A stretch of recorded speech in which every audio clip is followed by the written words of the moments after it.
5 জানুয়ারি রাত থেকেই বাংলাদেশের আলোচনার টেবিলে শীর্ষস্থানে আছেন মেজর ডালিম। ইউটিউবার এবং সাংবাদিক ইলিয়াস হোসেনের চ্যানেলে 2 ঘন্টার এক বিশেষ লাইভে এই বীরোত্তম মুক্তিযুদ্ধ নিয়ে নানান ধরনের তথ্য প্রকাশ করেছেন। জানিয়েছেন যুদ্ধকালীন সময় নিয়ে এখনও চলমান অসত্যগুলোর পেছনের কাহিনীও। তবে এর মাঝেই মেজর ডালিমের এক হাতে একটি আঙুল না থাকার ব্যাপারটি সবার নজরে এসেছে।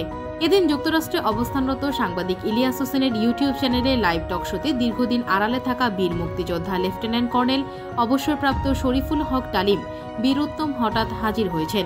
তিনি শেখ মুজিবুর রহমানকে সপরিবারে প্রাণ কেড়ে নেওয়ার অভিযোগে অভিযুক্ত।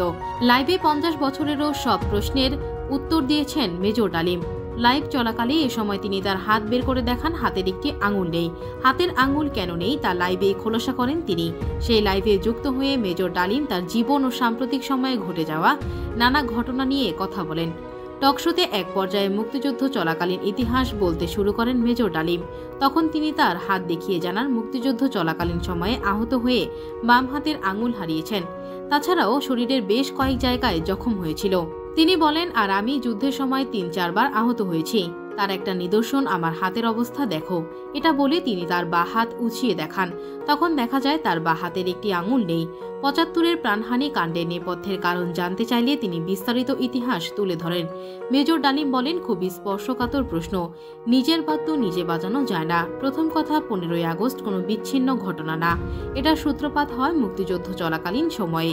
এই বীর বিক্রম বলেন, যখন 7 দফাতে চুক্তি করে নজরুল ইসলাম তাজউদ্দিনকে পারমিশন দেওয়া হলো একটা প্রভিশনাল গভর্নমেন্ট গঠন করার।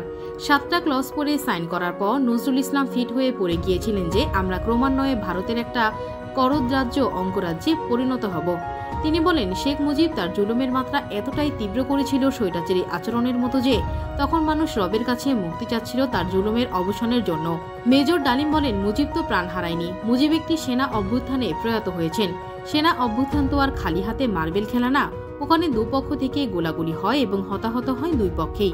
যেমন মুজিবের পক্ষের কিছু লোক মারা গেল, সেভাবে সেনা অভ্যুত্থানকারী বিপ্লবীদের পক্ষ থেকেও কিছু লোক প্রাণ হারায়। এটাই বাস্তবতা। কিন্তু বিপ্লবীরা বিজয়ী হয়ে গেলে তারা ক্ষমতা নিজের হাতে নিয়ে নিল। এদিন ইলিয়াসের বিশেষ লাইভে যুক্ত হতে মেজর ডালিম তার জীবন ও সাম্প্রতিক সময়ে ঘটে যাওয়া নানা ঘটনা নিয়ে কথা বলেন। লাইভে শুরুতেই ইলিয়াস হোসেন মেজর ডালিমকে যুক্ত করে বলেন, আমাদের জাতির সূর্য সন্তান, যিনি জাতিকে 1975 সালে সফলতার পথে নিয়ে গিয়েছিলেন। সাংবাদিক ইলিয়াসের প্রশ্নের জবাবে মেজর ডালিম বলেন, দেশবাসীকে, বিশেষ করে নতুন প্রজন্মের ছাত্র জনতাকে যারা আংশিক বিজয় অর্জন করেছেন তাদের প্রতি লাল শুভেচ্ছা জানাই।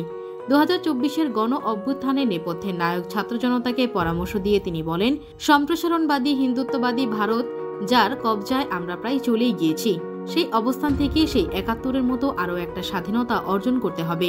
তা না হলে বিপ্লব ব্যর্থতায় পর্যবসিত হবে।